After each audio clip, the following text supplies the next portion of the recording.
young couples Okay. who want to start their own family. All right. Is it advisable to start a family here? Because through the economy, the economy here, the livelihood standards of where you're living and everything. Maybe let me just give an example. A lady maybe she's working, she's in an accommodation, and also the guy is in a bed space, and they want to start their own family. Is it advisable for them to start their own family, like having kids? Is it advisable for them here, or should they take their time first before kids? I'd have to say this. Everyone can get anything they want out of life. It's what are you ready to sacrifice? And what are you ready to put in the work to achieve? Yep. You can have it all, but you cannot have it all at the same time. Yeah? Yeah. And that means it might mean you can get married. It can mean you can maybe not move in together and live in the same space and maybe continue living together, living separately in your accommodations until you save enough to be able to have your own private space. It can mean you may have your children and one person stops working here and go back home and be a present parent to their kids. It can mean, if you're fortunate enough to have family back at home who are willing to support you, and maybe you can give birth back at home and leave your child at home. It can mean you are... I go by the good name Sarah, and welcome back to DSD Media. Today I'm having a very special guest on this podcast. I will not introduce her, I will just let her introduce herself and tell us who she is, where she is from, and all that. My name is Faith. I am from Kenya. I have lived and worked in Dubai for over 15 years. Wow. Yes. Actually, about 18 years. Yes. 18 years. About 18. Where was I 18 years? I can't even tell. I'd have to say half of my life is here. So. I can't even tell where I was in 18 years. Or maybe I guess I was a toddler, something of that sort. Yeah. Hey, but that is amazing. Changing diapers? Yeah, I guess. Yes. So, yeah. So, I've lived and worked in Dubai here for some time. I call Dubai my home. I love it. Interesting. I love the summers too. You love the summer here? I love it. Oh my gosh. I think I prefer it over cold and winter. I don't mind winter, but for a holiday, but not like it's my daily routine because I like walking out a lot and connecting with the early morning sun and the environment. Yeah. So I look forward to my morning walks and I don't want to miss out on that because of bad weather. Yeah. That's nice. And of course the beaches too. Yeah. So today I'm going to be asking you just a few questions and just to give us your honest opinion and just give us the best advice that you could. To the best of my knowledge as best as I can. Yeah, I will. So you told us that you have stayed here for almost 18 years. Yes. So if you wouldn't mind just taking us through the experiences that we've had here in UAE about relationships and all that. So maybe the first question that I'm going to be asking you. So how has life been here in UAE? What are the challenges that black women go through here in UAE? Okay.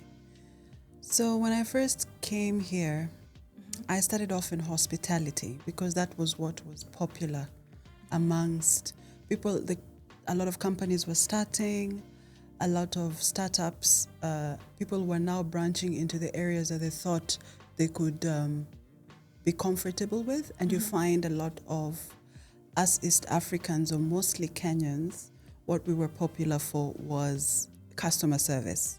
So it's either people who are going in for the airlines or the hotels, restaurants. And hence I started off as in the hotel as customer service. Yeah. The beauty about starting in customer service was in hotels mostly was you would go through tours, there's city tours to take you around the city as a new person to understand where what is in UAE. And that was pretty great exposure because you get to have a feel of what the country is all about and expose you to different nationalities and know how to talk to people. And coupled with that, I also went into real estate after that. Real estate is where it exposed me to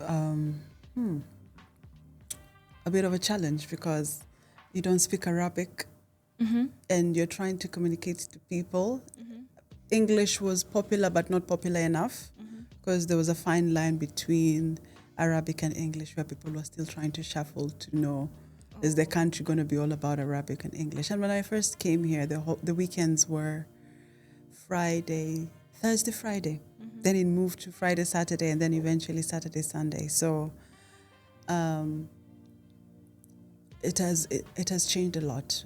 But for me, generally, I'd have to say my overall exposure to the hospitality industry, the real estate industry, and now I'm in healthcare, has given me all-round overview of what the country is about in terms of there is an opportunity. It just depends on how far you're willing to push yourself. Pushing yourself means that you can choose to be in the same industry and grow, or you can choose to go into other industries and diversify into different departments, do your own personal courses if you want to, or learn on the job and grow yourself. But it's all about your effort. In this country, there's opportunities for everyone to become whatever they want to become. Yeah, so of course, in the right company, with the right support, you have to seek for counsel from people around you to advise you on how to approach life. That is a very good explanation you've given, and I think it's for you. Life has been smooth for you, I guess. Maybe I don't know. Maybe if you Not can really. if you can go into deeper, but I don't want us to go that deeper. But I guess you have had your ups and downs. Yes. Everyone has their own story to tell. Yes. So maybe us as the young Gen Zs now, that you're here in UAE, we're trying to figure out ourselves, we're trying to provide for ourselves. As the young girls who left just back home, come here, look for something, So maybe the advice that you can generally tell us, maybe these Gen Zs that have come here, maybe we want to, I'm not talking about any other Gen Zs, but those ladies that have started to come here in UAE just to start their own life. Yeah. So what advice can you tell them concerning maybe if the jobs that they should apply and maybe relationship matches, the struggles that they will face and how they should overcome? Those are several questions in one. But I will start by saying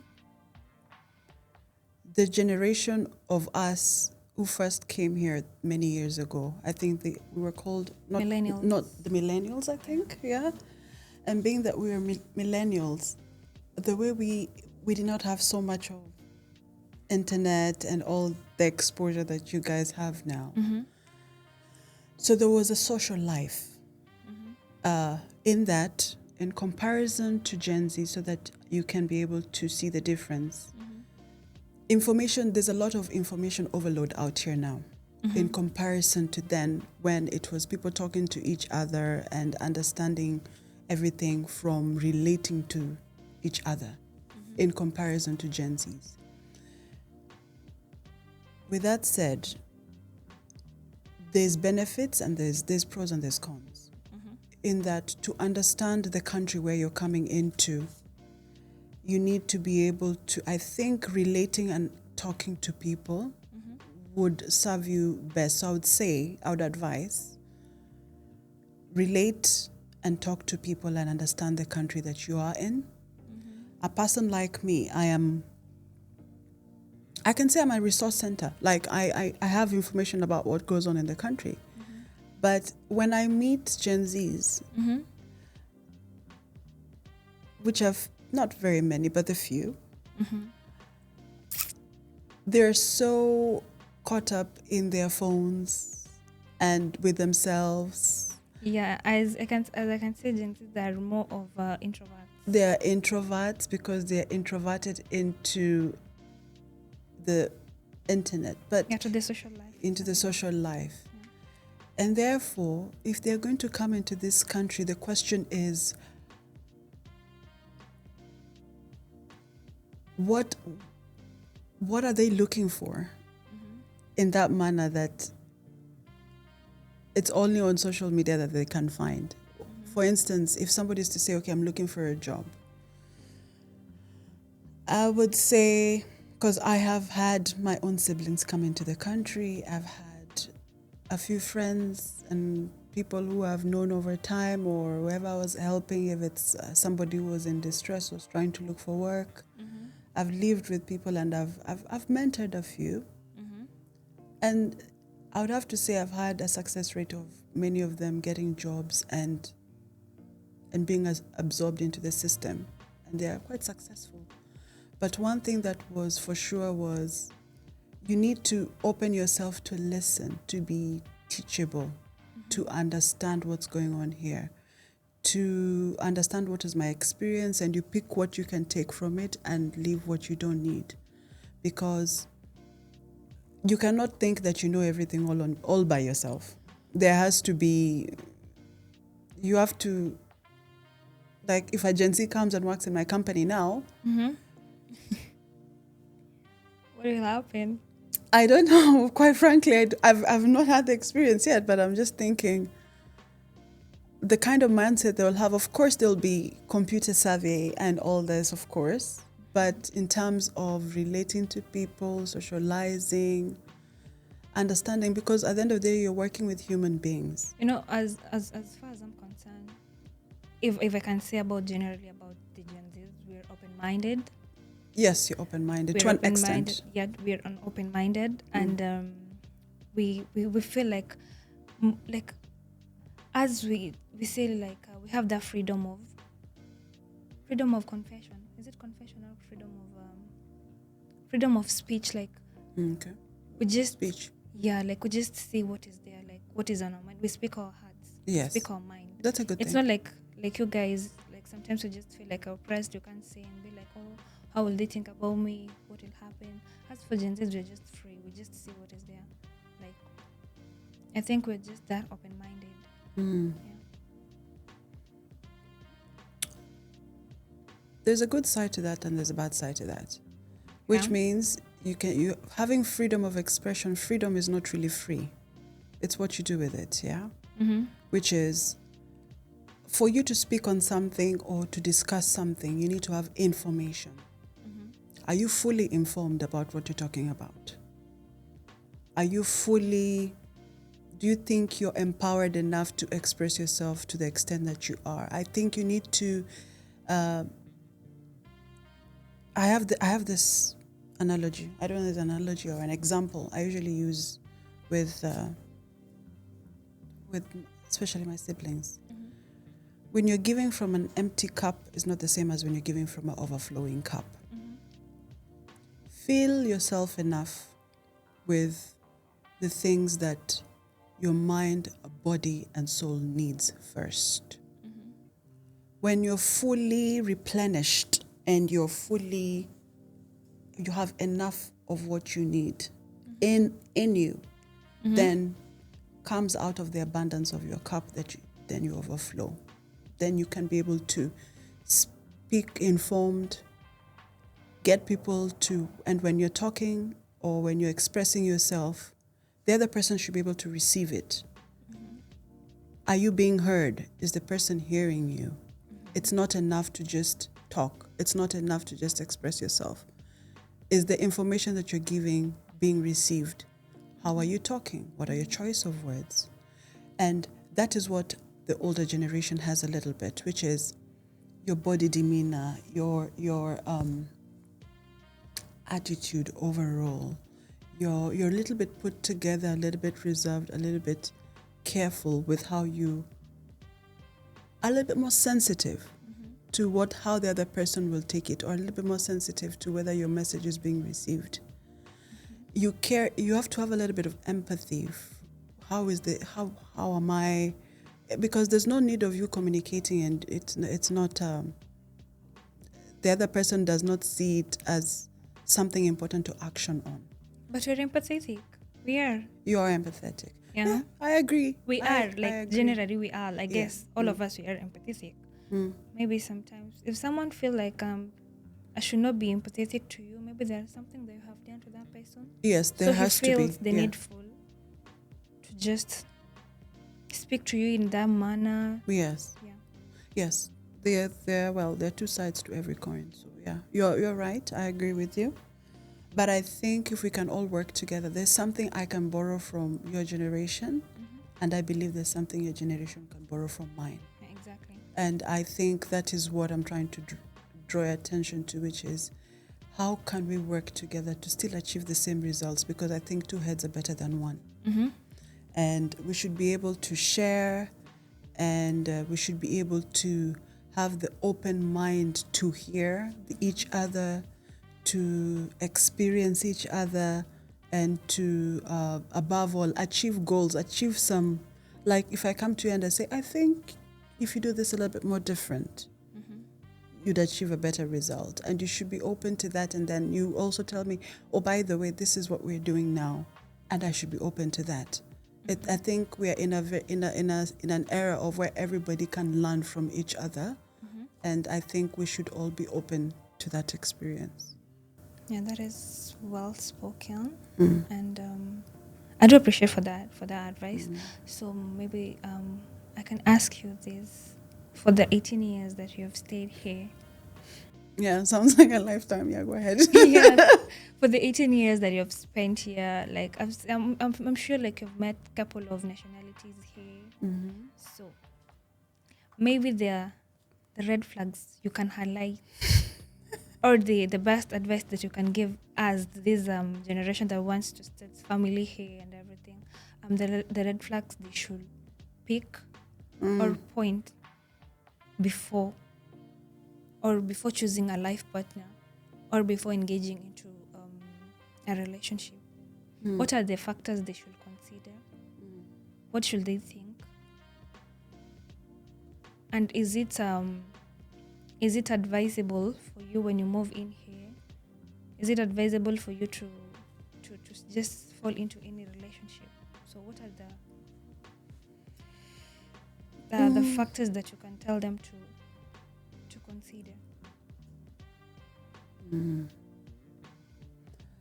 First and foremost is, when you're meeting new people, it's important you try to understand their culture.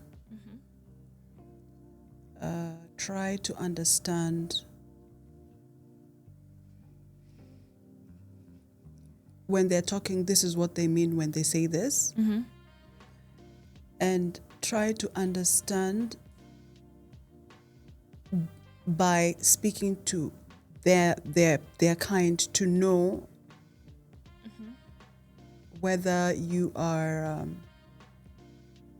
there's some things across cultures mean different things. Yeah.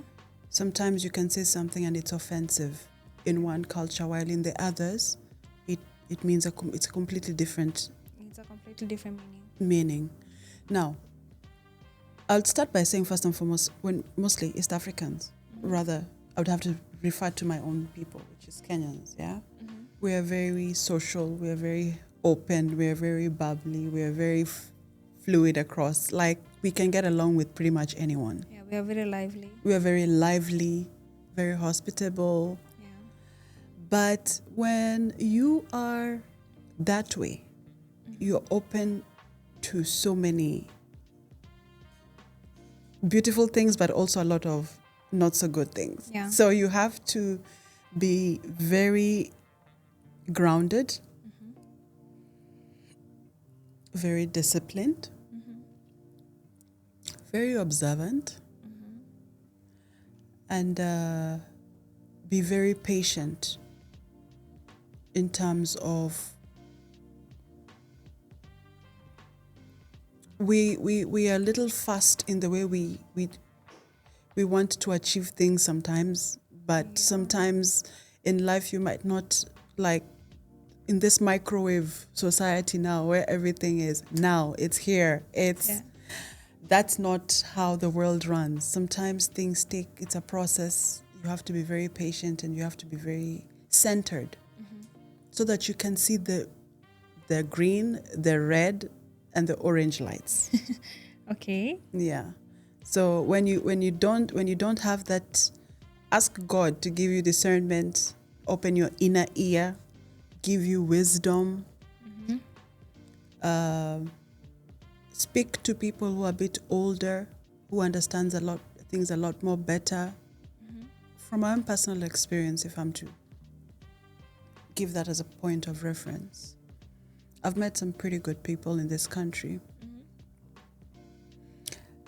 And it's been a learning journey. And for me, I don't look at things and I say, okay, I failed. I usually just say, I've learned, it's a teachable experience, yeah. I've taken something from it. I know how to do things a lot more better, what to do and what not to do for the next. Yeah.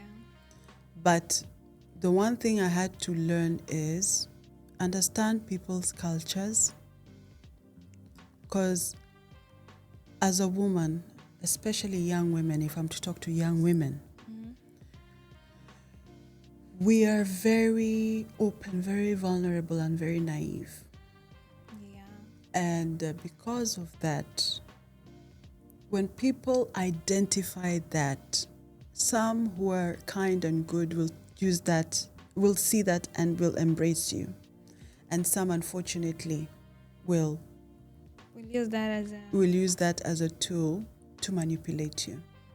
You might find more often than not sometimes the same thing they're doing with you, with your age, they will never do the same for their own country people. Yeah. Because the country people, the person from their own country will call them out on that same thing that they're doing. Yeah. And the society from where they come from will caution and rebuke them for what they're doing. But because you as a person, you're so open, you're living a YOLO type of life and you don't get good counsel. And for example, one thing I've learned that I've tried to maximize on now is when I meet somebody from a particular nationality, it's very important you look for somebody within the same nationality, even the same tribe, and understand how they think and talk to them like in private. You don't have to tell the person you are with that I'm talking to so and so. Be it a boss, a manager, a friend, a relationship. If you're going to ask questions, that person will tell you, oh, is that what that person said? This is what that person means. Okay. Or this is what that person is trying to do to you. Or, you understand? Yeah, I do. So don't be absorbed with what you think you know. Social media is a beautiful platform. Nowadays, everything is out there on YouTube, on platforms. Yeah. But when you're in a particular society as this, the same things that are happening in this country, I know the same things that are happening in Kenya, I know the same things that are happening in Europe or in the US. Yeah. There's a different set of challenges that every society is experiencing. So when you're in that country, for instance, I know here in Dubai or wherever, we can get all types of jobs and there's a certain place that we are put or a certain level of things that people would expect that you coming from East Africa, this is how you would behave. If you're coming from South Africa, this is how you behave. When you come from West Africa, this is how you behave. And you find that we may not have the same level of opportunities in the same society. So how do you make sure that you're not caught up in a situation that will lead to maybe you being in trouble or being deported or being in a problem that you never foresaw? Just because you're in association of people who maybe have a certain intention towards you. Now, there's some bad people and some pretty great people, but for you to sieve them, sometimes I think it's very important that you talk to people. You might be very surprised what you find out. Oh, wow. Yeah. Even in a workplace, not just that. I mean, it's different nationalities, I would have to say. Even different nationalities include the Arabs, the Asians, the Europeans, the Filipinos. Just how to relate to them. Like, for instance, the Filipinos are really big on respect. Like, when you're going to greet somebody, say, good morning, po, ate, kuya. Like, give those references, yeah? In Arabic, like, the greetings are nice. Assalamu alaikum, how to respond to that. It's also a good thing to learn. When you're talking to the older people, you know, if you're not, as a woman, you don't go shaking your hands with all the men. Where we come from, you can shake hands. But when you're talking to other tribes like Arabs and all this, you have to know how to greet with respect. If you're maybe talking to a West African man or whatever, maybe they need you to kneel down. Or I mean, it depends. It depends. It depends. But it's very important that you understand the society you're coming into, how people think, how people relate, how people behave. So you can be easily assimilated into the system and you don't have as many struggles. And sometimes how you start is very important. You can start off, and that's why I'm gonna say something very personal that I've observed recently. A lot of our very young, beautiful girls come into this country and they're starting off on the wrong foot. Which is some are, it's nice, we don't know what the future has. Yeah, we don't know what the future holds. We don't know what the future holds. But you have to make your future. Yeah, but the choices you make today are a foundation for where you're going. Yeah. And the reason why I am very particular is I want to dig deep into that a little bit, just so I can give some level of perspective on what I'm trying to say. I'll use myself for instance. I would say I want to maybe run an empire in the future. What are the tools that I need? Maybe if you're not as educated and you have a certain level of education, maybe you have your master's, PhD and all this. Or maybe if you're not brought up with your own family members, or maybe you're an orphan, or maybe you come from the village, or maybe you come from a city, or maybe you're brought up with a good set of family members, or everybody has been given I usually believe in life, everybody's given a certain toolbox to work with. And in your toolbox, you have got certain tools. You have the hammer, you have the chisel, you have the lumberjack, you have the broom, you have everything. And you have to use the things in your toolbox to get you to do what you need to do out of life. And when you have that toolbox, you need to know what you don't need to take out and what you need to put in. Okay. And that's just an how do I call it? Have an overall outlook at what you really want to be. Now, if you want to be a CEO of a company, what type of a company are you passionate about? Yeah. If you're interested in something, look at what does it take to get me from point A till point Z. What do I need to do between now and then? If I'm going to go into customer service, okay, I go into customer service, I grow into maybe a supervisory role, I grow into a management role, I grow into a senior management role, I go into a corporate. Like, you need to be able to have a plan, have a blueprint of what you want of your life. And it comes from really searching within. What am I passionate about? Yeah. Do I love singing? Do I love makeup? Do I love fashion? Do I love, and you want to do it fashion? Up to what level? Do you just want to be an interior designer? Do you want to be a stylist? Do you want to be just somebody who's having their own store? Like, you need to be able to have the tough conversations within yourself, advise yourself, give yourself good counsel, talk to people who have gone ahead of you.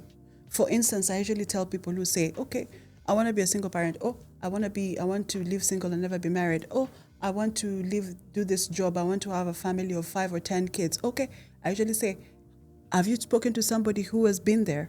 Have they given you the experience of what that looks like? Is it something you think with your kind of temperament you can do? Because it's one thing to want something. It's another thing for you to execute it and it be you. Do you have the same patience that somebody has? Do you have the hard work? Do you have the ethics that go with that? It's not enough to think you want something. It's very important that you put in the work to get you there. Talk to people who have been there. Understand what it is like, the challenges, the pros and the cons. Evaluate and sit with yourself in your quiet time. Because all the social media we have right now, I am very big on meditation and spending time by myself to really think through and ask myself and set some personal goals. Say, this is what I'm going to do by this time, this is what I'm going to do by this time. Sometimes things don't work out as you want them to. But when you're in your quiet time, you have enough time to evaluate and ask yourself, what am I willing to sacrifice? What am I willing to let go? What am I willing to change? Where am I accountable for the choices that I have made? What am I willing to maybe get cancelled from? Some things or maybe break where have you. I gone wrong? Yeah, where have I gone wrong? How can I make it right? It's a very personal and sensitive journey that is unique to each and every individual. That if you don't put in the work to make sure that you achieve that, especially by yourself first, then the society will get to dictate and tell you what you should become. Okay, so that is nice, and whoever is watching us here has learned maybe one or two, three things. So maybe before we wrap it this, I'll just ask you one more question Sure. about these young couples Okay. who want to start their own family. All right. Is it advisable to start a family here? Because through the economy, the economy here, the livelihood standards of where you're living and everything. Maybe let me just give an example. A lady maybe is she's working, she's in an accommodation, and also the guy is in a bed space, and they want to start their own family. Is it advisable for them to start their own family, like having kids? Is it advisable for them here, or should they take their time first before kids? I'd have to say this. Everyone can get anything they want out of life. It's what are you ready to sacrifice? And what are you ready to put in the work to achieve? Yep. You can have it all, but you cannot have it all at the same time. Yeah? Yeah. And that means, it might mean you can get married. It can mean you can maybe not move in together and live in the same space and maybe continue living together, living separately in your accommodations until you save enough to be able to have your own private space. It can mean you may have your children and one person stops working here and go back home and be a present parent to their kids. It can mean, if you're fortunate enough to have family back at home who are willing to support you, and maybe you can give birth back at home and leave your child at home. It can mean you are hardworking enough and are bonded enough, and your bond is strong enough to make you both be patient with the process, plan a little bit longer. If you're young, you're fortunate enough to have children a little later on in life, whereby you can say, let's work with, if you're married in your 20s, of which I'm a big advocate of between 21 and 25. I don't think anybody has got business with being married. Because, let me explain so that I'm not taken wrongly. What I mean is, I think that you need to know yourself. Know yourself first. Know yourself. we're in a society where people don't know themselves. Yeah. You don't know what you're going to bring to the table. You're looking for the title. Mm-hmm. You're looking for the trying to run away from the pressure of your parents telling you settle down. Mm-hmm. You're trying to do what is in the trend. Mm-hmm. And I think if you do not, the biggest asset you can have in your life is you and investing in yourself. Yeah. The next biggest decision you get to make in life is the partner you choose in life. Mm-hmm. The person is going to be your greatest mistake or the best decision you ever make. Because when you work as a team, you can achieve a lot more. Yeah. And so, nobody knows it all in the beginning. Everybody is excited in the beginning. But the most important thing is, if you know yourself, if you know your worth, you know your worth, and self-worth is important. Yeah. Because you will know what you should not take. You will know how to put boundaries. Yeah. Boundaries are important. Boundaries with friends. Boundaries with colleagues. Mm-hmm. Boundaries with relationships. Mm-hmm. The partners you choose. Yeah. Understand yourself, understand your culture. Understand what you can do and what you cannot do. Mm-hmm. Understand that if you're willing to take on a relationship with somebody who's a foreigner, are you willing to put in the work to understand their culture? Yeah. The same should be extended to you. Might not be in the same measure, might not be the same, but there has to be a healthy relationship. Mm-hmm. How do you pull yourself out of an unhealthy relationship as well? Mm-hmm. Those are some of the fundamental things that you need to have at first. Then that's when now you come and get married. When you finally get married, are you willing to live in which country? This is a country, Dubai is a country where we unlike Europe or the US and other countries whereby you can get citizenship. Yeah, you cannot get citizenship. You cannot get it here. Are you willing to relocate to their country? Are they willing to come to yours? Do they want to know your culture, or do they just like you when you're here and you're having the easy life here? Like, there's a lot of things that you really need to consider, and there's a lot of conversations that need to be had. And when you see somebody not wanting to engage you that way, understand that there's nothing wrong with you. Maybe they're not meant for you. Or maybe they're protecting you and it's the good Lord that is trying to make you not have, it could be a lot of factors. But it's good that when you come into the society, attach yourself to either a senior couple or attach yourself to either a senior person who can mentor you or to a church, an institution that can guide you, Don't be so open to a place of whereby you're only dealing with the people of your like mind or your generation. Yeah. Expose yourself to people who can give you some sort of direction.